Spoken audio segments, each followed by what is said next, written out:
Boa noite, paz do Senhor para todos. Vamos aqui começar a nossa chamada. Adriano Claudino. Dia hoje, 6? Adriano Claudino, Alessandra Tiburtino, Camila.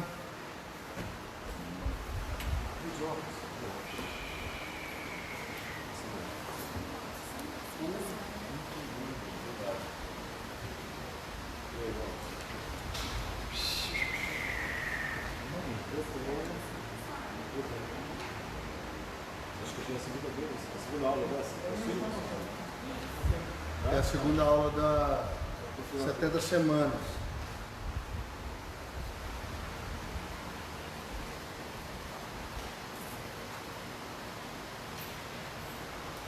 Céu, a terra e o mar. Bom, vamos orar? Pai, nós queremos colocar a nossa vida diante da Tua presença, queremos consagrar ao Senhor a nossa vida, queremos pedir que o Teu Espírito Santo possa ministrar ao nosso coração, nos ensinar, falar, ministrar, encher a nossa mente, a nossa alma e nosso espírito do conhecimento da Tua palavra, que tenhamos, ó Deus, o entendimento e a revelação do Senhor. Por isso, eu oro por esses que aqui estão, por aqueles que estão acompanhando, ó Deus, pela internet, aqueles que verão o vídeo, ó Deus, depois, posteriormente, que o Senhor possa ministrar, abençoar e falar no nome de Jesus. Amém? Bom, nós começamos as 70 semanas de Daniel, vimos, né, no vídeo anterior, basta entrar lá no YouTube, você acha lá a aula anterior. Nós falamos sobre a profecia e falamos também sobre os tipos de interpretação que nós temos, que é a interpretação literal e futurista. Vimos também a interpretação preterista, vimos a interpretação simbólica e discutimos sobre essa questão, né, de como que nós podemos interpretar e analisar a profecia. Lembrando que nós temos a profecia no contexto histórico daquilo que aconteceu, lembrando que nós estamos falando aqui, quando Daniel tem essa revelação, ele estava cativo no cativeiro babilônico. O império babilônico que estava reinando, Nabucodonosor, esse no contexto histórico do que estava acontecendo lá.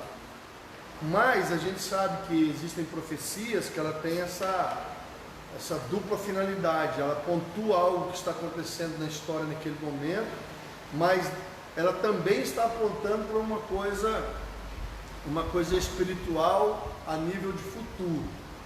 Então nós vimos, né, sobre essas interpretações e nós vamos dar continuidade hoje ao estudo, né?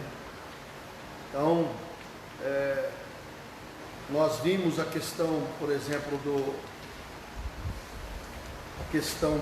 das interpretações. Paramos aí já na interpretação dispensacionalista, que é aqui que nós paramos, não foi? Nós vamos dar continuidade aí Isso, nós vamos estar, todo mundo acompanha aí? Já, na parte de cima assim está escrito já na interpretação dispensacionalista. Por quê? Porque nós começamos a ver sobre a questão, por exemplo, da dificuldade que a gente encontra de você, por exemplo, fechar a profecia. Por quê? Porque nós estamos falando num período de 490 anos. Lembrando a você que está aí me ouvindo aí, porque nós estamos dando continuidade. Para você entender melhor, você tem que ir lá na aula 1. Então, olha só, por exemplo, nós estamos falando das principais interpretações da profecia. E todas elas têm as suas dificuldades. Por quê? Porque para fechar, para você colocar a profecia dentro do tempo cronológico, nós encontramos aí uma dificuldade. Até porque os períodos, né, por exemplo, os calendários que já houveram, calendário romano, greco-romano, judeu, chinês. Durante a história da humanidade, o ser humano já mediu o tempo de várias formas, então você não tem como falar assim exatamente, né? Nós estamos no ano 2020, aproximadamente. Por quê? Porque quando você vai pegando os calendários, você não tem a exatidão. Então nós temos aí um delay de 3 a 7 anos nesse calendário atual. Agora, se você usar os outros calendários, então, para você fechar a interpretação das 70 semanas baseada na cronologia, você tem um pouco de dificuldade. A única que não tem dificuldade é a que interpreta como simbólica, porque a interpretação simbólica, falando que as 70 semanas está dentro de uma simbologia, ela não tem data, ela é mais fácil de você estudar. Mas a literal futurista e principalmente a preterista, você tem uma dificuldade para você encaixar os 490 anos da profecia. E aí você fala assim, mas por que tem essas interpretações? Porque dá-se margem para uma interpretação dentro dessa linha. Por isso que existem dentro da teologia, você encontra teorias. Por quê? Porque a Bíblia, Deus não está preocupado em explicar detalhadamente. Por isso que Deuteronômio 29 diz: as coisas reveladas são para nós e os nossos filhos, e as não reveladas são para Deus. E a Bíblia não está preocupada em explicar detalhes. Jesus disse que se fosse para explicar tudo, nem no mundo inteiro se caberiam os livros. Então você vai encontrar na Bíblia, vamos dizer assim, uma sinopse. Deus vai lá e põe uma história, mas não existe da parte de Deus uma preocupação de explicar no detalhe. Por exemplo, às vezes você está lendo a Bíblia, de um versículo para o outro passou 100 anos. De Malaquias para João Batista, você vira uma folha, não é? Mas lá na história são 400 anos. E às vezes a pessoa, quando ela está lendo a Bíblia, ela não tem esse entendimento de que Deus não está preocupado em explicar tudo. Então, como Deus não está preocupado em explicar tudo, quando você começa a estudar sobre sinais, Apocalipse, você tem que entender, baseado no que tem, catando aqui e acolá, num livro, no outro, você pode chegar a algumas conclusões. Por isso que dentro da teologia, você tem teorias.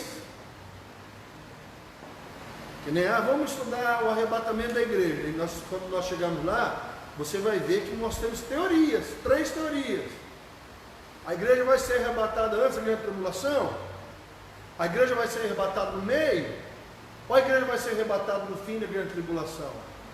Aí vamos falar de milênio, o período do milênio, os 1000 anos do reino de Cristo na terra. Então esse milênio, ele é literal? 1000 anos? Ou seria simbólico? Então quando você começa a estudar teologia, você vai entender que existem interpretações, e vai depender se a pessoa está usando uma interpretação simbólica, se ela vai estar usando uma interpretação preterista, se ela está usando uma interpretação literal, se ela está usando uma interpretação futurista. Por isso que quando você começa a estudar agora, aí você vai falar assim, mas então qual é a vantagem disso? A vantagem disso é você não ser leigo. Se você vai estudar, que nem como a gente estuda aqui, a gente pega todas as teorias e apresenta para você. Então, eu não estou aqui com uma finalidade, por exemplo, de fazer você seguir uma determinada teoria. Você vai ver todas elas e você vai chegar a uma conclusão. Essa é a teoria que eu mais acredito. A mesma coisa, por exemplo, nós vamos discutir sobre eleição e predestinação. Isso não é determinante para a salvação. Se Deus, na sua soberania, predestinou, ou se Deus, na sua soberania, permitiu que o homem escolhesse aceitar ou não. Mas por quê? Porque isso não determina a salvação.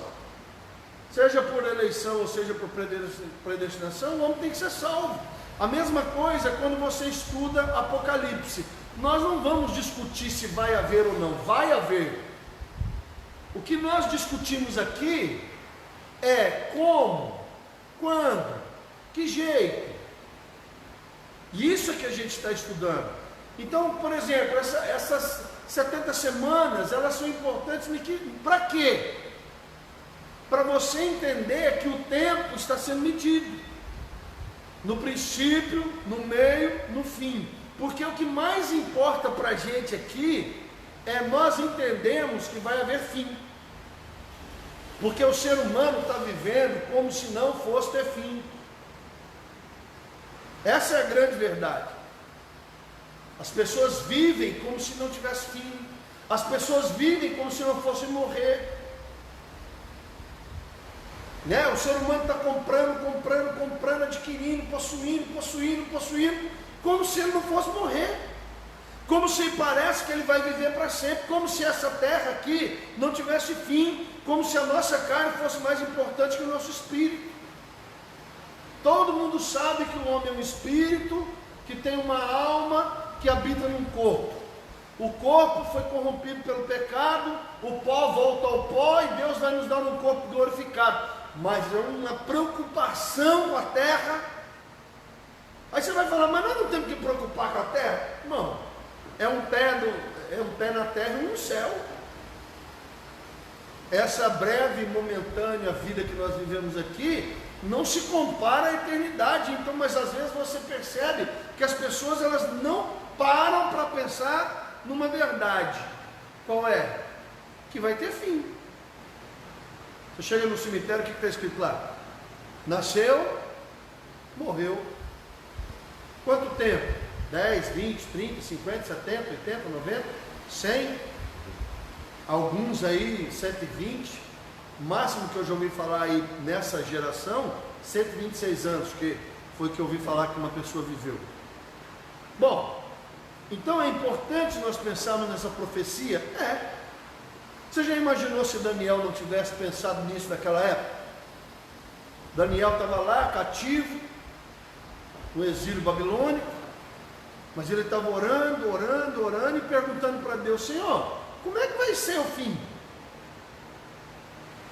Aí vem a resposta do anjo. O anjo Gabriel vem e dá a ele uma posição. Olha, vai acontecer o seguinte: vai vir o Império Babilônico, depois vai vir o Império Medo-Persa, depois vai vir o Império Grego, depois vai vir uma transição do grego-romano, depois vem o Império Romano. Olha, o Império Romano vai durar mais ou menos 500 anos. Depois do Império Romano não vai mais ver impérios, aí vão ver as nações e vai chegar na gente. Tanto na estátua como nos animais, é isso que Deus está dizendo. Deus está mostrando para nós no tempo o que vai acontecer no tempo. É igual para nós hoje. Vírus, a pandemia, o vírus. Não. Isso é só o início. Vamos falar de 57 para cá. Quantos vírus já tiveram? Gripe aviária, gripe suína, influenza. Vamos pegar um pouco mais. Vamos falar de gripe espanhola, vamos falar da peste bubônica. Não, desde que o mundo é mundo, o homem está sendo assolado por enfermidades, doenças, tsunamis, guerras. Está escrito na Bíblia? Está escrito na Bíblia que nos últimos tempos, os sinais da volta de Jesus.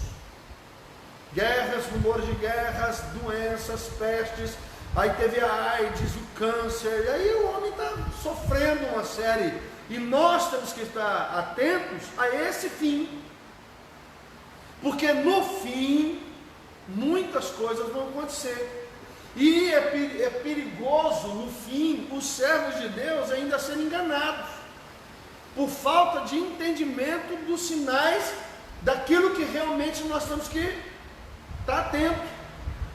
E é por isso que é relevante você estudar sobre a profecia das 70 semanas. A tese mais aceita, apesar que nós estamos falando de teologia, e quando a gente fala de teologia, nós estamos falando de teses, de que, baseado no que nós já lemos em Daniel capítulo 9, que veio lá 7 semanas, depois 62 semanas, que dá 69. Então, dentro dessa profecia, falta uma semana, que é a tese mais aceita da dispensação, que quando Israel nega, não aceita o Messias, aí lembre-se, a nação de Israel não aceitou o Messias. Quem aceitou o Messias foram alguns judeus, mas a nação de Israel não aceitou. E a prova disso, que hoje, 2020, eles estão esperando o Messias. Se você entrar na internet, você vai ver, nós estamos esperando os sinais da vinda do Messias. Hoje, 2020, a nação de Israel, o judeu ortodoxo tradicional, não aceita Jesus como Messias. Eles têm Jesus como um grande profeta, assim como os muçulmanos e a maioria das religiões tem a Cristo como um grande profeta que teve na terra, mas não como Messias. Só os judeus messiânicos, que é um grupo, que aceitam a Jesus como Messias. Mas a nação de Israel não aceitou. E o que aconteceu? Por causa dessa negativa de não aceitar a Cristo, essa é a tese mais aceita da profecia das 70 semanas. Houve um hiato de tempo entre a 69 e a 70. E Deus se voltou para os gentios. E agora, na última semana, porque lembre-se, a profecia das 70 semanas é a Israel. A profecia das 70 semanas está falando da nação de Israel.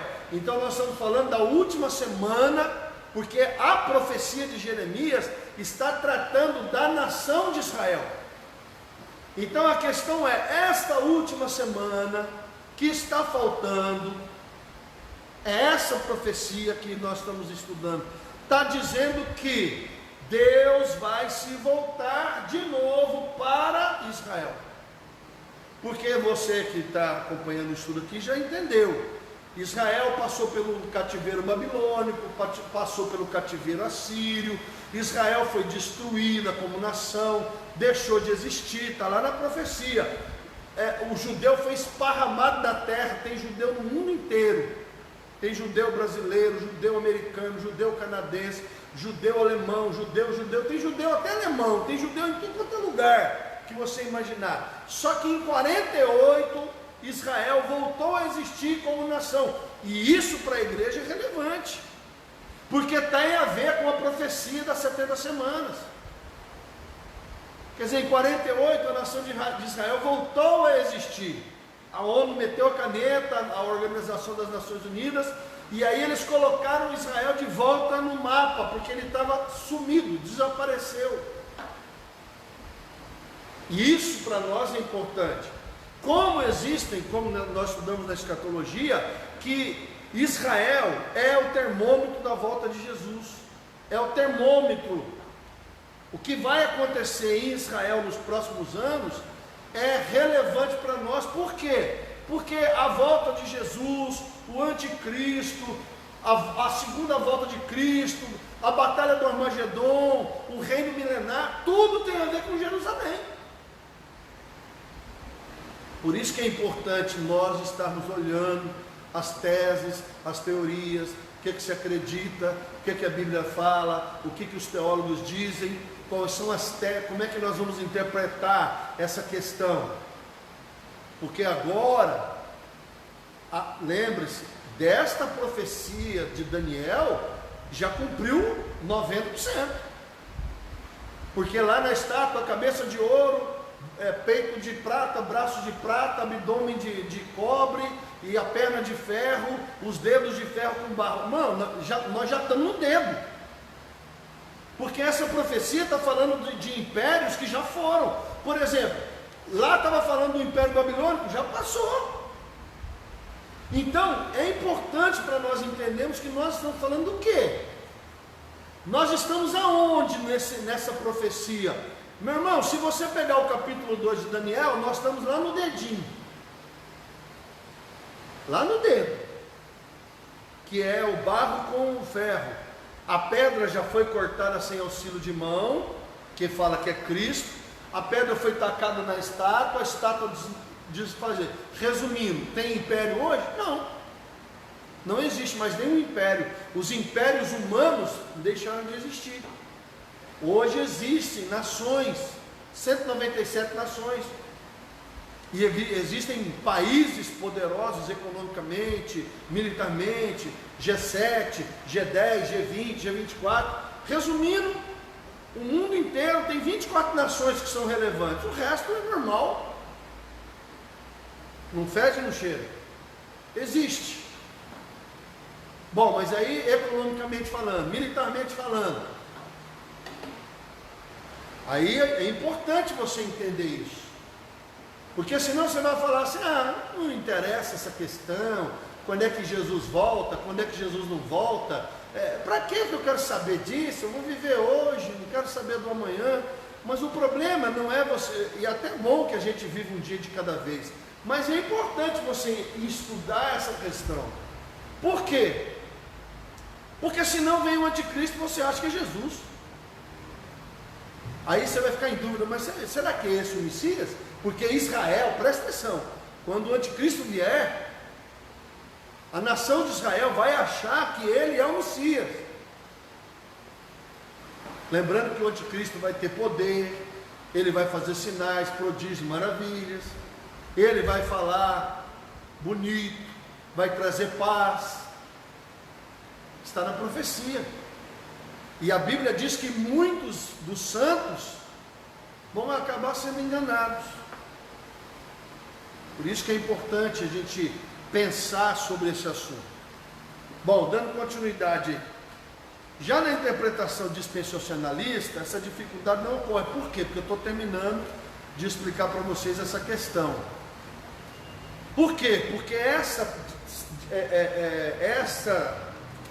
interpretação dispensacionalista que nós estamos falando, dentro desse hiato de tempo que houve, Deus cumpriu a 69, nós sabemos disso por causa que o cordeiro veio e ele sofreu, ele foi morto, então 69 semanas já se foi.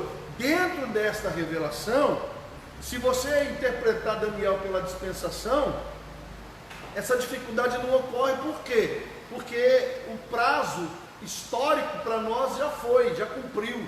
Aquilo que aconteceu no passado foi só uma sombra do que viria a acontecer no futuro. Então, a 70ª semana é adiada e inicia-se um hiato, um tempo, um espaço de tempo. O problema é que o texto não faz qualquer referência sobre um possível adiamento da 70ª semana. Por isso que muitos estudiosos vão dizer o seguinte: essa tese não tem base, porque não está escrito literalmente na Bíblia que haveria uma janela de tempo aonde Deus se voltaria para os gentios. Aí você vai falar assim, pastor, baseado no que nasceu essa teoria? Quando você vai estudar os evangelhos, Mateus 24, quando você estuda nos evangelhos da boca de Jesus, você vai ver que Jesus começa a dizer que a nação de Israel não aceitou o jambuzeiro que foi enxertado na videira, que Deus iria pegar um povo que não era povo e iria fazer ciúmes para a nação de Israel. É baseado nos outros livros que você cria uma tese de que Deus, como Israel não aceitou, João 1, 11 e 12, lá diz, Jesus veio para os seus. Que seus? Israel, a nação de Israel. Mas os seus não receberam, mas a todos quantos o receberam, deu-lhes o poder de serem feitos filhos de Deus, a saber os que creem no seu nome. Aí você vai pegar outras passagens, aonde você vai ver Deus dizendo o seguinte, metáforas e parábolas, aonde o próprio Jesus está dizendo, olha, Deus vai pegar um povo que não é povo, uma nação que não é nação, e Deus vai se voltar para eles. Tanto que quando o avivamento, a igreja nasce em Jerusalém, entre os judeus. Pedro, Paulo, Tiago e companhia, eles eram o quê? Judeus. O avivamento, a igreja, o primeiro núcleo de avivamento lá de Atos 2, quem estava lá? 120 judeus. A maioria era judeus. Então, olha qual que foi o grande problema do começo da igreja. Foi quando Deus começou a batizar com o Espírito Santo os gentios.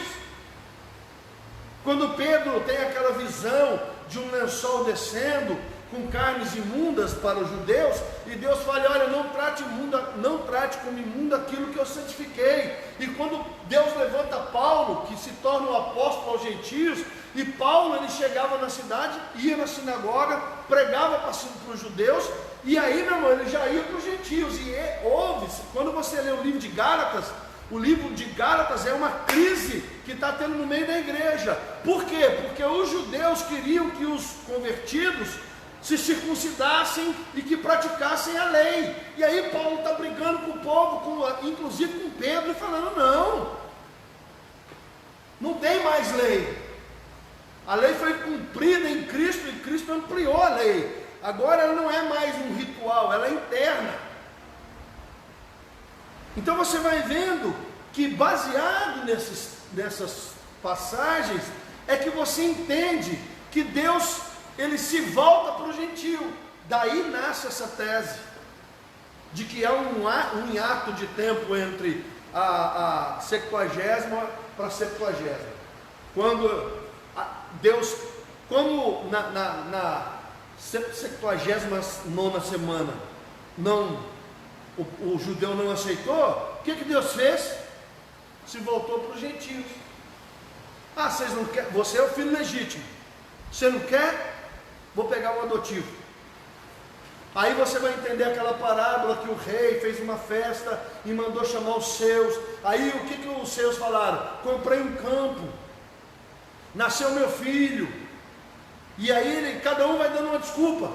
E aí o rei fica triste, indignado, pega os seus servos e diz: ande pelos âmbitos da terra, pega os aleijados, os cegos, os mudos e tal, e traga para a festa. Por quê? Porque a nação de Israel, que nasceu em Abraão, quando Deus chama Abraão, Deus está criando, gerando uma nação, um filho, que é Israel, e o plano de Deus era que Israel aceitasse.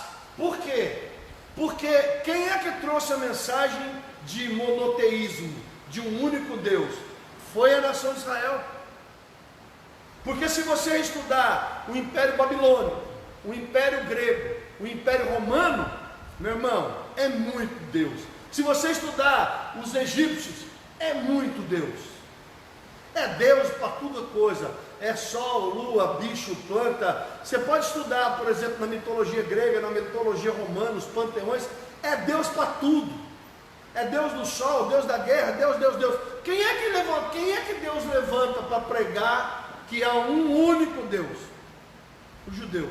Depois do cativeiro babilônico, depois do cativeiro assírio, e depois deles apanhar muito, eles entenderam que a missão de Israel era falar para o mundo que havia um único Deus verdadeiro. E aí você vai ver que Paulo, Pedro, Tiago, a igreja vem pregando que é um único Deus verdadeiro. E a profecia está tratando disso. Por isso que você vai falar: então, da onde que nasce essa tese de que entre a 69 e a 70 semana tem um espaço de tempo aonde Deus se volta para o gentio, que nós chamamos de dispensação da igreja? É esse 2 anos e 20 que nós estamos vivendo, porque nós estamos falando 2 anos e 20 de Cristo para cá, por isso que é antes de Cristo, depois de Cristo. Então, nós estamos falando aí desses 2020 anos aproximadamente, aonde Deus se voltou para quem? Para os gentios. E Israel foi diluído na terra, esparramado na terra. Eu vou falar uma tese particular minha. Por que houve um holocausto? Por que morreu 6 milhões de pessoas? Porque quando Jesus foi crucificado, lavaram as mãos, lembra do seu Pôncio Pilatos? E ele falou o quê? Eu não encontro nada neste homem. E sabe o que os líderes disseram lá? Que o sangue dele recaia. Só que existe um princípio do mandamento bíblico, que aquilo que está abençoado não pode ser amaldiçoado. Então o que aconteceu? Muitas gerações depois, o sangue de Cristo caiu sobre a nação de Israel. 6 milhões, está dizendo na estatística, pode ser muito maior. Mas por que o holocausto? Por que do nada se levantou? Porque existe muito mais coisas ao redor da nação de Israel que a gente imagina. Por que Deus permitiu o cativeiro babilônico? Por que Deus permitiu o cativeiro assírio? Por que Deus permitiu o holocausto sobre a nação de Israel? Porque eles são duros. A própria Bíblia diz que eles são obstinados de dura serviço. Ninguém viu mais milagre no mundo do que a nação de Israel. Olha para você ver, 72 anos que a nação de Israel voltou a existir. Já é top. Já é uma potência militar, potência tecnológica, potência medicina, os melhores aviões, os melhores pilotos, os melhores soldados. A nação de Israel, apesar de ser um ovo, é uma potência. O mundo árabe todo ao redor de Israel tem medo de Israel. O mundo árabe, só tudo ele junto, não ganha de Israel. Agora o problema é que as alianças desses povos é que complica tudo. Mas se fosse assim, ó, tete a tete, eles peitam qualquer um. 72 anos que a nação voltou a existir e já é modelo de tudo que você pensar, tecnologia, medicina. Aí, não é Israel que está desenvolvendo o vírus aí, ou a vacina para o vírus? Eles são top. Sabe aquela história? A descendência de Abraão tem a bênção de Deus. Por causa da aliança de Abraão, esse povo está debaixo da bênção de Deus. O mundo árabe é descendência de Abraão, os judeus são descendência de Abraão, os orientais são descendência de Abraão. Esse povo é abençoado, irmão. O que esse povo põe a mão, prospera. Por causa de quem? Abraão. Por causa de uma aliança. Abraão, Isaac e Jacó. Então é importante nós entendermos. Então é daí que vem a tese? A histórica não precisa, preterista, não precisa explicar. Por quê? Porque ela é histórica. Ela aconteceu, foi naquele momento. A literal futurista aconteceu naquele momento, mas ela aponta para o futuro. Então tá bom. Já a simbólica, ela é mais tranquila, porque ela não depende de data. Porque nós temos um problema de Cronos com Kairos. Por quê? Porque um dia para Deus é como 1000 anos é como... Então é importante nós pensarmos nisso. Por quê? Dentro dessa revelação, está faltando o quê? Uma semana. Começa quando? Entendeu? Quando é que essa semana começa? Porque é essa pergunta que desencadeia sobre a grande tribulação. Por quê? Dentro de Apocalipse, a grande tribulação tem 7 anos. São 7 anos, a última semana. Entendeu? A última semana, uma semana. Está faltando uma semana. 7 anos. Então essa última semana é que gera. Aí eu estou explicando para você entender. Essa última semana aí envolve a volta de Cristo, arrebatamento da igreja, a grande tribulação, o aprisionamento de Satanás, a era milenar, batalha do Armagedon. Tudo tem a ver com essa semana. Por quê, pastor? Porque o reino milenar depende dessa semana. A discussão sobre a igreja vai ser arrebatada antes, no meio ou depois, é nessa semana. Entenderam? Por isso que é importante estudar a profecia de Daniel. Porque a segunda volta de Cristo, o arrebatamento da igreja, a batalha do Armagedon, a prisão de Satanás, o reino milenar, o juízo final, depende dessa semana. Não tem como a gente pular a semana. Entendeu, igreja? Não tem como pular. É por isso que nós estamos aqui estudando, para você abrir o seu entendimento, abrir a sua mente para entender o seguinte: quando será essa semana? Aí vem as outras perguntas. Quando é que Deus vai voltar de novo para Israel? Aí vem a grande tribulação. Aí, então quando Deus se voltar para Israel, aí é que nós vamos ver o desfecho da última semana. Só que, nunca na história se emitiu tanto passaporte de judeu voltando para... Há um movimento da nação de Israel de retorno dos seus descendentes. Muita gente voltando, irmãos. Mas não é pouca gente, não. Tem muita gente voltando para lá. E então, quando a ONU meteu a caneta lá e colocou Israel de volta como nação, isso tem a ver com a profecia. Aí vem uma profecia que diz que a geração que visse Israel existir novamente, não passaria. E essa geração somos nós. 70 anos, 72, uma geração, 100 anos. Então, se nós estamos falando da nossa geração, então vamos pôr aqui em tese, nós temos 28 anos, no máximo, para o fechamento da história. A nação de Israel já existe, 48. O culto já foi restaurado. Eles fizeram de novo aquele mapeamento das 12 tribos. Já se voltou de novo a ter a separação da tribo de Levi. Só tem um detalhezinho importante que você precisa estar de olho. É a história do templo. Sabe aquele templo que foi feito, destruído, depois foi feito de novo na época de Jesus? Quando Jesus estava lá, aquele era o segundo templo. Aí eles foram lá, quando a política começou a entender que o povo ficava feliz, eles gastaram para fazer o segundo templo. Por isso que Jesus fala assim: olha, não vai ficar pedra sobre pedra.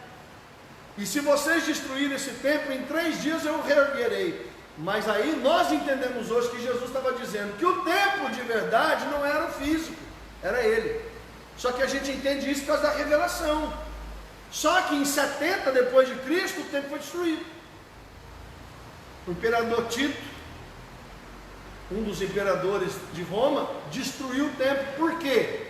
Porque um tal de Macabeu, vocês já ouviram falar dos Macabeus, que eram judeus, começou uma reviravolta lá. E aí, esses Macabeus, não os Macabeus propriamente dito, mas sempre houve uma resistência. E quando esses judeus, lá na época de 70 depois de Cristo, começaram a levantar de volta, porque o judeu sempre quis ser livre, porque há promessas sobre eles. Por isso que os discípulos perguntaram para Jesus: por um acaso não será este o tempo em que o Senhor restaurará o reino de Israel? Aí Jesus responde: não vos compete conhecer os tempos e épocas em que Deus reservou, que o Pai reservou para a sua exclusiva competência. Porque os judeus, mesmo os que andavam com Cristo, por que Judas se revoltou com Cristo? Porque ele era o tesoureiro de Jesus. Tudo caía na bolsa e ele que... Qual que era a visão que os discípulos de Jesus teriam? Que Jesus, num determinado momento, se levantaria e seria um rei de Israel físico. É o que vai acontecer no milênio. Mas eles queriam que aquilo acontecesse naquela época. Quando Judas percebeu que Jesus estava falando que ele ia morrer, então não tinha mais sentido para ele ser tesoureiro de Jesus. Porque o que na verdade Judas queria era o quê? Ser ministro do tesouro. Mas Jesus estava falando que ia morrer, como é que faz? Entende a crise? Aí Judas se revolta, vende Jesus por 30 moedas de prata. Porque no fundo, naquele momento em que Jesus é preso e é levado para a cruz, todo mundo abandonou. Por quê? Então não é ele. Porque a nação de Israel estava esperando o quê? Um rei como Davi, como Salomão.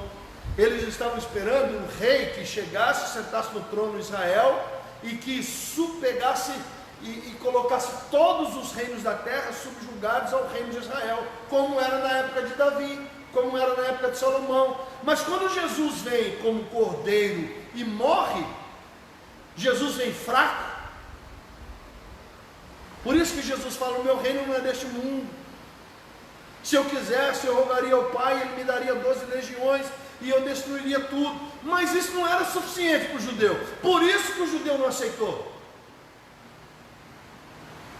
Porque eles queriam um rei humano e que restaurasse a nação de Israel, que é o que eles estão esperando hoje, lá em Israel. Por isso que quando o anticristo se levanta, o judeu vai achar que ele é o Messias. Então essas coisas são importantes para a gente entender. Por da onde que nascem as teses, teorias, da onde que nascem esses pensamentos. Também é preciso notar que o próprio número 7 é amplamente utilizado com significado simbólico. Então eu pulei um parágrafo. Talvez a melhor chance de resolver todos esses problemas é entender que a interpretação das 70 semanas deve ser simbólica, pois assim tais dificuldades seriam eliminadas. Por isso que essa tese que eu falei para vocês é a mais aceita. Vale dizer que a interpretação simbólica considera que o texto onde a profecia das 70 semanas aparece é apocalíptico. Ele era histórico, mas apontava para o fim. E como tal existe o uso de elementos simbólicos, como o próprio Apocalipse está cheio de simbologia. Também é preciso notar que o próprio número 7 é amplamente utilizado com significado simbólico em textos apocalípticos da Bíblia. 7 é o número da perfeição, 8 é o número do infinito, 12 é o número de governo, 40 é período de transição, 40 anos no deserto, 40 anos no jejum, 40 anos Moisés ficou no monte, 40 dias aliás, 40 anos no deserto, 40 dias e noites no monte com Deus. Jesus jejuou 40 dias no deserto. Você pode ver que esses números se repetem. O número 1, o número 3, o número 2, o número 12, o número 40. Porque 40 na Bíblia sempre foi um momento de transição, vai mudar alguma coisa. Os números na Bíblia tem sempre uma simbologia.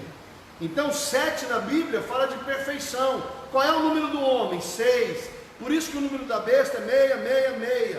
Porque é 666. Porque tudo diz respeito à satisfação do homem.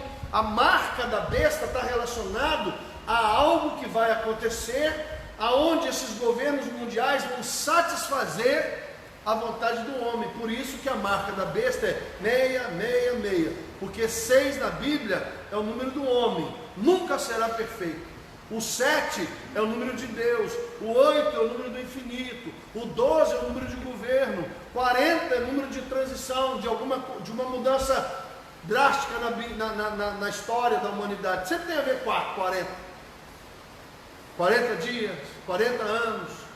Você pode ver que se repete esses números. Então também é preciso notar que o próprio número 7 é amplamente utilizado com significados simbólicos em texto do Apocalipse na Bíblia.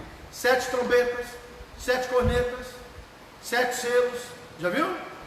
7 espíritos de Deus, 7 trombetas, 7 cornetas, 7 selos, 7 anos, 70 semanas, sempre está relacionado a 7. Então os intérpretes dessa posição entendem que o período de 490 anos representa uma fórmula padrão. Quantas vezes você tem que perdoar? 70 vezes? Ou seja, a profecia não estava estabelecendo necessariamente um cálculo exato de anos, mas segmentos de tempo amplamente definidos. Se as 70 semanas forem entendidas de forma simbólica, então a primeira divisão da profecia, 7 semanas, representa um curto espaço de tempo até que Jerusalém fosse reconstruída com a volta do povo do cativeiro. Aí entra lá o senhor Neemias, Esdras e Neemias, 444 a.C. Aí dias do primeiro século, o que também, depois haveria um longo período de 62 semanas, até que o Messias estivesse na terra durante os primeiros dias do primeiro século. Bom, então, na primeira parte tem 7 semanas, depois tem 62 semanas. E aí as 62 semanas termina com o quê? Com a morte do Cordeiro. E nós sabemos que Cordeiro na Bíblia aponta para quem? Para Cristo. O que também ocorreu em aproximadamente 434 anos depois da reconstrução de Jerusalém, como já vimos. Note-se que a condição aproximadamente, que como já dissemos, indica que não há necessidade de se estabelecer com exatidão uma data. Isso na interpretação simbólica, que tem aquele ato de tempo entre 69 e 70. Também notamos no versículo 24 os 6 itens que deveriam ser cumpridos durante as 70 semanas. Os dispensacionalistas entendem que 6 itens só serão completamente cumpridos na segunda vinda de Cristo e no estabelecimento de um reino milenar na terra. Então, na verdade, as 70 semanas, o que está escrito que se cumpriria, nós cremos que boa parte disso vai se completar justamente na vinda de Cristo. Também notamos, nós já vimos aqui, já a outra possibilidade é de que 6 itens já foram cumpridos na obra redentora. Aí vai depender da sua interpretação. Nós estamos falando de itens que devem ser cumpridos ou já se cumpriram na cruz? Então você vai encontrar gente que vai falar, não, mas esses itens aí Jesus já cumpriu na cruz. Aí você vai encontrar outros que vai falar, não, esses itens aí vão se cumprir quando Cristo voltar e quando houver o milênio. Mas que alguns aspectos alcançaram a plenitude em sua segunda vinda. Observando as profecias do Antigo Testamento, à luz do Novo Testamento, percebemos que essa é a melhor interpretação. Assim, podemos entender que as profecias das 70 semanas se concentram em grande parte a revelar a obra do Messias em sua primeira vinda. Então Jesus veio na primeira vez, morreu, pagou o preço, salvou, criou a propiciação, criou-se a possibilidade do retorno do homem e estabeleceu uma mudança. Por isso que a história do homem está marcada antes de Cristo, depois. Você pode até ser ateu, meu irmão. O cara pode não crer em Deus, mas historicamente Jesus não pode ser negado, e a história está marcada em antes de Cristo, depois de Cristo. Então, depois das 62 semanas, será cortado o Messias, como nós vimos aí em Daniel 9, 26 e 27. Então, o Messias será cortado, mas não para si mesmo. E o povo do príncipe que há de vir destruirá a cidade e o santuário, e o seu fim será como uma inundação, e até o fim haverá guerra. Estão determinadas as assolações, e ele firmará aliança com muitos por uma semana, e na metade da semana fará cessar o sacrifício e a oblação, e sobre a asa das abominações virá o assolador, no caso do Anticristo, e isto até a consumação, e o que está determinado será derramado sobre o assolador. Então a profecia de Daniel 9, do 26 ao 27, está falando sobre isso. Estes 2 versículos certamente são os mais difíceis, apesar das dificuldades e da questão quanto à literalidade ou simbolismo das 70 semanas. Todas as posições, de certa forma, concordam com o que ocorre nas 69 semanas da profecia, do 7 mais 62. Ou seja, independente de ser considerado o primeiro decreto ou o segundo decreto de Artaxerxes, as datas são próximas à reconstrução de Jerusalém e os primeiros anos do primeiro século durante o ministério de Jesus. Certo? O texto claramente diz que depois das 62 semanas será cortado o Messias. Isso já aconteceu. obviamente uma referência à crucificação de Cristo. Quanto a isto, praticamente todas as interpretações concordam, exceto aqueles que entendem que o ungido citado no versículo 25 não é o Messias.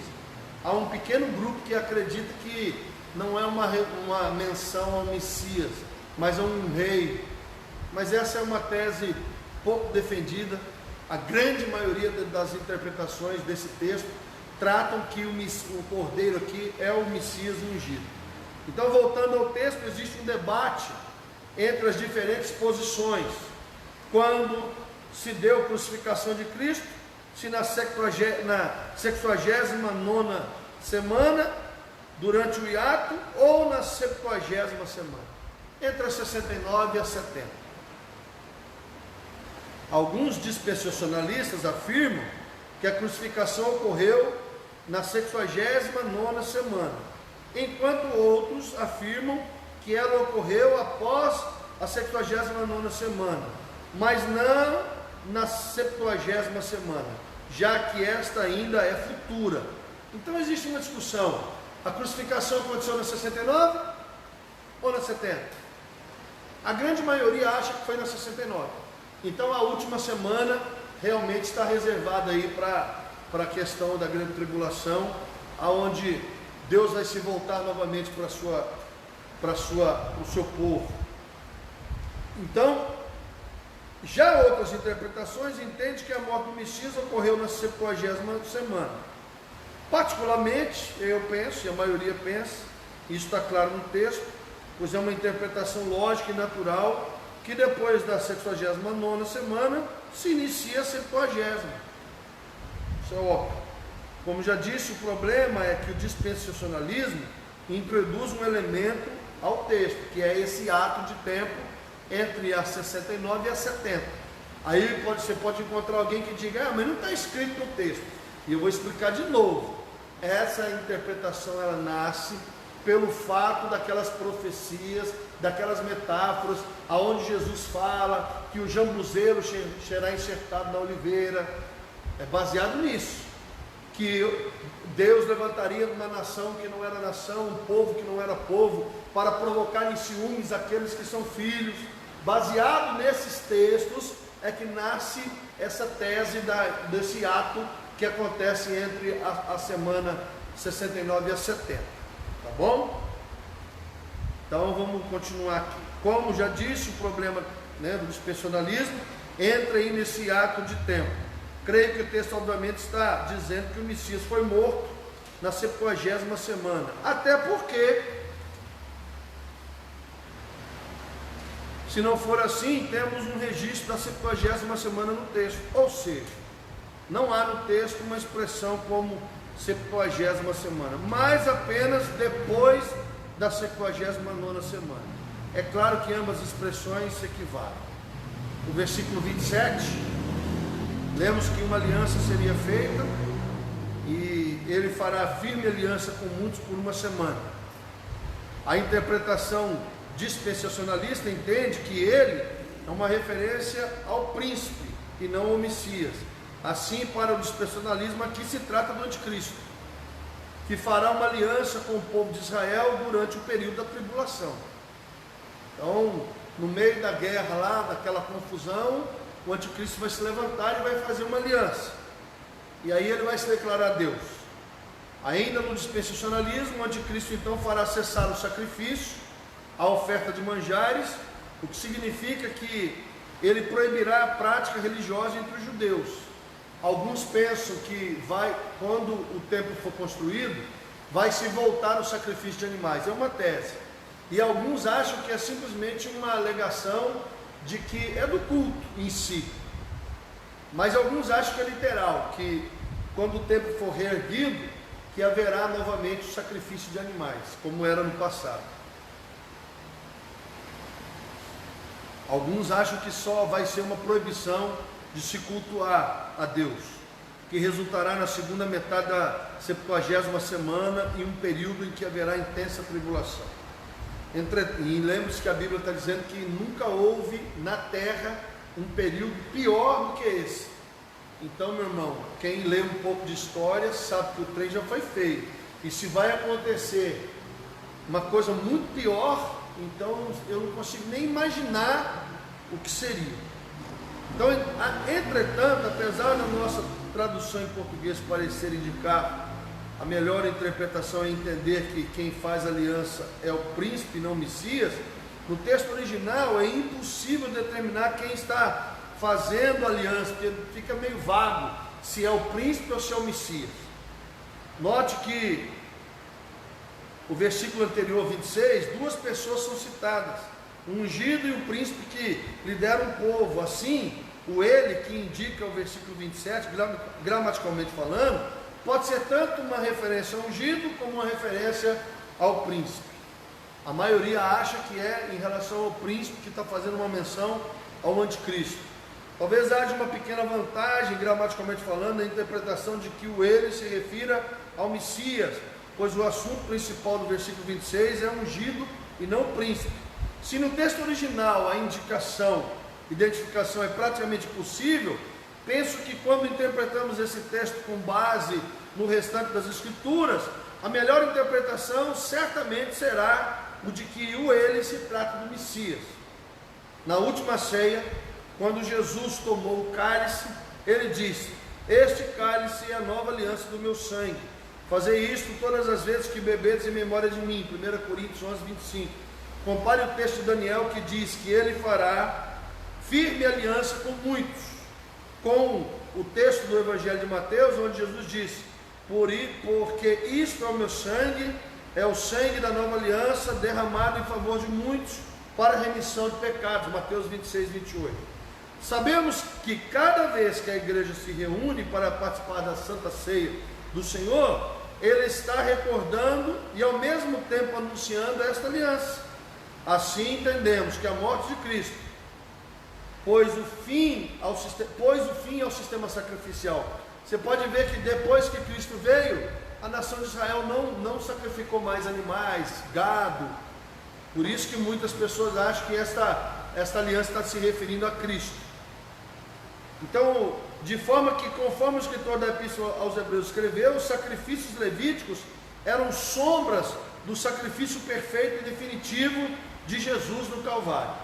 Sobre a frase, fará cessar o sacrifício e a oferta de manjares, alguns preteristas que creem que foi do passado, entendem que seja uma referência à profanação e destruição do templo por Tito, que foi na 70 semana depois de Cristo, enquanto outros entendem que seja uma referência à própria morte do Cristo.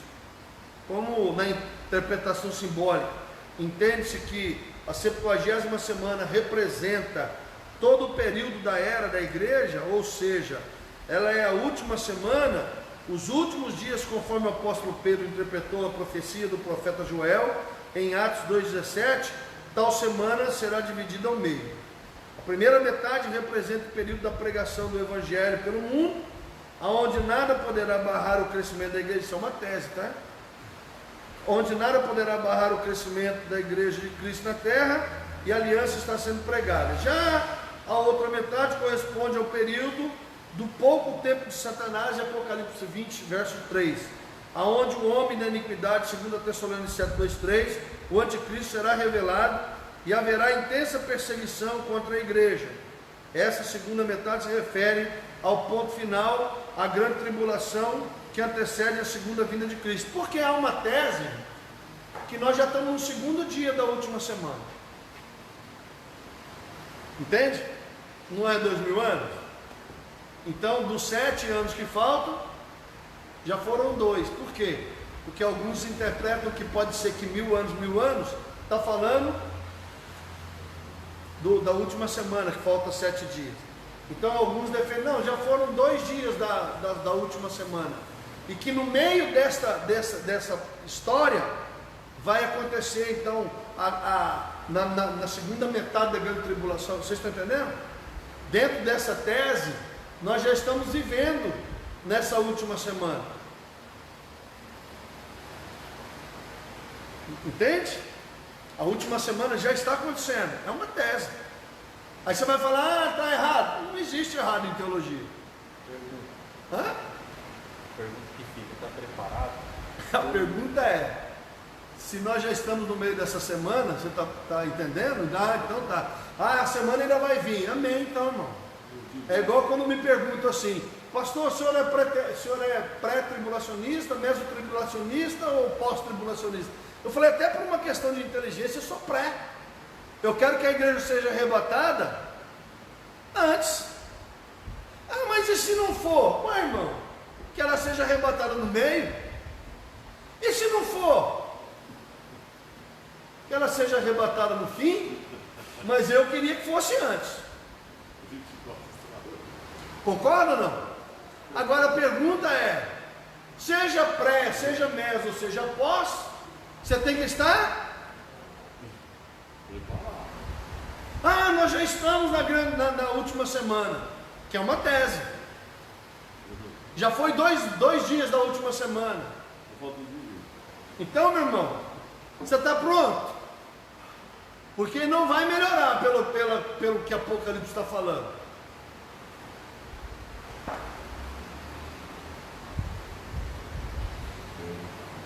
Ainda dentro dessa interpretação, a segunda metade não possui a mesma duração da primeira metade, pois a semana é simbólica, né? A segunda metade da 70ª semana será um curto período de tempo, pois conforme Jesus falou em seu sermão escatológico, se aqueles dias não fossem abreviados, nenhuma carne se salvaria, mas por causa dos escolhidos, serão abreviados aqueles dias. Mateus 24, 22, onde Jesus fala o seu sermão escatológico. Aqui vale uma observação de que para entender completamente a interpretação simbólica, é preciso que se conheça a posição amilenista acerca da escatologia bíblica, sobretudo ao que diz respeito à forma de se interpretar o milênio. E detalhe, o amilenismo ele não é contra o milênio. O amilenismo diz que nós já estamos no milênio. Quando nós chegar lá, você vai entender. Finalmente, o versículo 27 termina dizendo que sobre a asa das abominações virá o assolador, e isto até a consumação. O que está determinado será derramado sobre o assolador. Daniel 9, 27. Os preteristas defendem que essa frase é uma referência à destruição do templo e à queda de Jerusalém em 70 depois de Cristo, sobre as ações de Tito. E essa parece ter sido a interpretação de Jesus em seu sermão escatológico, Mateus 24. Lembrando que uma profecia ela pode falar de um tempo histórico, real, e essa mesma, vou dar um exemplo, quando a gente estuda a demonologia, que a gente fala da origem de Satanás, os textos que nós usamos não está escrito, está falando de reis humanos, mas de repente começa a falar de uma situação que um homem não pode viver. Aí você faz uma interpretação de que na verdade não é de um rei apenas humano, mas está falando do próprio Satanás. Uma citação em Ezequiel e outra em Isaías 14, Ezequiel. Então, para a gente encerrar aqui, se entendermos desta forma, então essa frase trata de uma profecia de múltiplo cumprimento, algo que é comum nas profecias do Antigo Testamento, algo que aconteceu na história, mas que é sombra de algo, tipo, Moisés é um tipo de Cristo, Josué é um tipo de Cristo, é uma tipologia. Adão é um tipo de Cristo, Noé é um tipo de Cristo. Então você vai ter eu tenho um livro na minha biblioteca que fala assim, a revelação messiânica no Antigo Testamento. Então você vai ver que todos os líderes que estão citados na Bíblia, eles estão apontando para o ministério de Cristo. Por exemplo, Moisés não foi o libertador? Jesus foi o libertador. Josué não foi o conquistador da promessa? Jesus é aquele que te leva a conquistar a promessa. E aqui a promessa está falando de vida eterna, uma terra prometida, a Nova Jerusalém. Conclusão. Mais uma vez quero dizer para vocês, seja no presencial como na internet, eu quero dizer para você que a profecia das 70 semanas é realmente difícil de você interpretar, como Apocalipse, muito símbolo. É difícil você fazer uma interpretação assim, 100%. Portanto, é preciso que haja humildade entre aqueles que se propõem a debater o assunto e respeito com os que pensam de outra forma. Por exemplo, eu vou discutir com o cara, ele é preterista, eu sou dispensacionalista, o limite simbólico. Irmão, essa interpretação não muda o fato. É igual, por exemplo, a igreja vai ser arrebatada antes, no meio ou depois? Cara, não vai mudar. Não vai mudar. Vai haver o arrebatamento? Vai. Agora, se eu sou pré, meso ou pós, a diferença é que quem passar no meio da grande tribulação vai sofrer muito. Essa é a diferença. Entenderam ou não? Se a igreja for arrebatada antes, glória. Alguns defendem que a igreja será arrebatada no pré, por honra. É como se Deus honrasse os servos dele, que foram fiéis a ele. Então a igreja seria arrebatada antes da grande tribulação, com uma forma de reconhecimento e recompensa. Por isso que quem defende que a igreja será pré-tribulacionista, que a igreja será arrebatada antes da grande tribulação, né? Falando aí de 2 arrebatamentos. Então o primeiro arrebatamento é o da igreja, e depois haverá um outro arrebatamento, depois porque numa das teorias vai haver 2 arrebatamentos, um é o da igreja, e o outro depois da grande tribulação. Por isso que tem gente que dá confusão. Mas aqui em Apocalipse está falando aqueles que vieram da grande tribulação, porque numa das teorias vai haver 2 arrebatamentos, o primeiro da igreja, e depois um geral de todos. Aí vem a pergunta: no meio da grande tribulação só os judeus serão salvos? Ou todo mundo que tiver conhecimento da palavra pode ser salvo? Aí você vai abrindo o leque. Alguns dizem que só os judeus serão salvos, outros dizem que serão judeus e aqueles que tiveram conhecimento da palavra. Lembre-se que se a igreja for arrebatada, o Espírito Santo vai junto, porque o Espírito Santo é o Espírito que dá vida à igreja. Se a igreja for arrebatada, o Espírito Santo vai junto com a igreja. Então como é que as pessoas serão salvas? Pela palavra.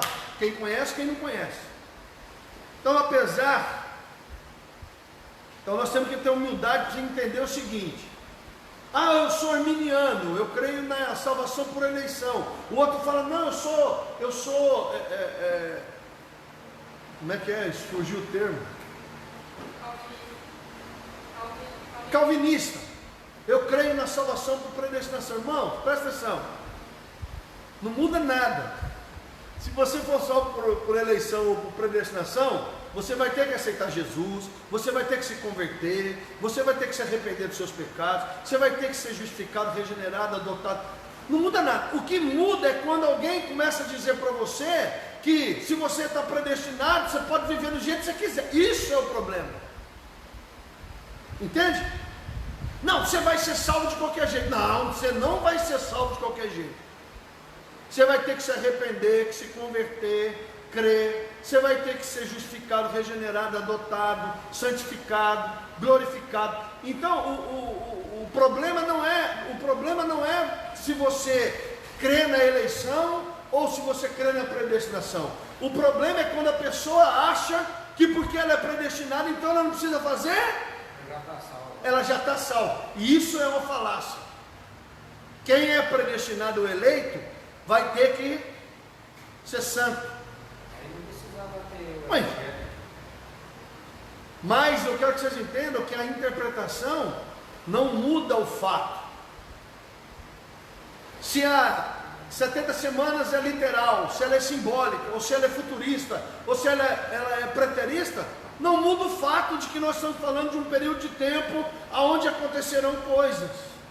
E nós precisamos entender agora. Se o irmão se o cara chegar em você, vou dar um exemplo: não, Jesus não existiu, aí não tem diálogo.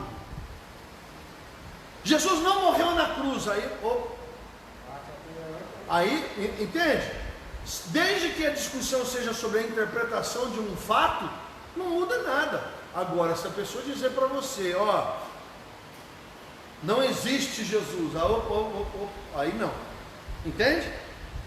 Se o que o cara está falando é contrário à palavra de Deus, aí a conversa muda. Mas se ele, né, vamos lá, não, a mulher tem que usar saia, não pode cortar o cabelo. Não, isso não vai mudar o fato de nada. Se a mulher usa brinco ou se não usa brinco, se ela corta o cabelo aqui, se ela usa o cabelão, se ela usa calça ou se ela usa saia. Isso aí a gente releva, não vai discutir o sexo dos ânimos. Agora, se nós estivermos falando só de uma interpretação, discutindo como vai ser, porque a questão é, vai haver? Vai. Mas como vai ser? Bom, aí a gente pode dialogar sobre como vai ser. Por fim, né, nós vamos respeitar, né, os irmãos que pensam diferentes. Então, apesar de todas as dificuldades apontadas, vale ressaltar que a Bíblia não há qualquer erro ou contradição, ou seja, as opiniões conflitantes não significa que o problema esteja no texto bíblico, mas em nossas interpretações, que buscam entender detalhes que Deus achou bom não revelar. Vocês estão entendendo? A discussão da interpretação é o detalhe. Deus está dizendo, vai haver o arrebatamento da igreja. E nós aqui estamos querendo botar data, querendo botar o... Deus está dizendo que vai haver arrebatamento. Nós aqui estamos querendo entender como, que jeito. Então, a discussão não é no se vai haver. Nós estamos aqui falando de como. Mas a Bíblia, o texto é muito claro. Deus não entra no detalhe da explicação. Deus fala para você, vai, e não fica te falando como é que vai ser, irmão. Eu que eu digo. Das vezes que Deus falou para mim, vai. Ele não falou, olha, vai lá, vai ser assim, assim, assim. Vai. Não, ele só fala, vai, irmão. Então tem coisa que Deus não fica explicando, ele só fala para você o que é. Por fim, penso que antes de qualquer debate sobre detalhes específicos dessa profecia, precisamos apontar para o glorioso cumprimento da mensagem principal que ela nos traz, a saber, a obra redentora do Messias. E isso certamente nos leva a admirar a verdade de que há somente um Deus soberano, um Senhor da história, e a quem poderia revelar mistérios tão profundos ao seu servo Daniel. E o que fica para nós, para encerrar, é o seguinte: Deus ainda revela para os seus servos que o buscam. Deus não revelou para Daniel? Se nós estivermos muito interessados em alguns detalhes, o que Deus pode fazer? Vamos ficar em pé? Pai, nós queremos agradecer por esse período, por esse tempo aqui na tua casa.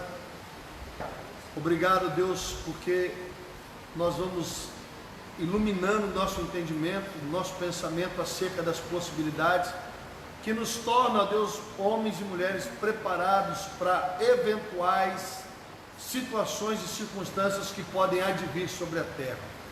Por isso eu oro ao Senhor e peço a tua bênção, a tua graça sobre a nossa vida, sobre a nossa igreja, no nome de Jesus. Leva-nos ao nosso lar em paz, em segurança, com o amor de Deus, o nosso Pai, a graça de Cristo, a comunhão e o consolo do Espírito seja com cada um de vós, desde agora e para sempre. Amém? Amém. Deus abençoe. Até quinta-feira o nosso culto de oração. Você que está aí na internet, Deus te abençoe. Deus abençoe sua vida, sua casa, família, no nome de Jesus.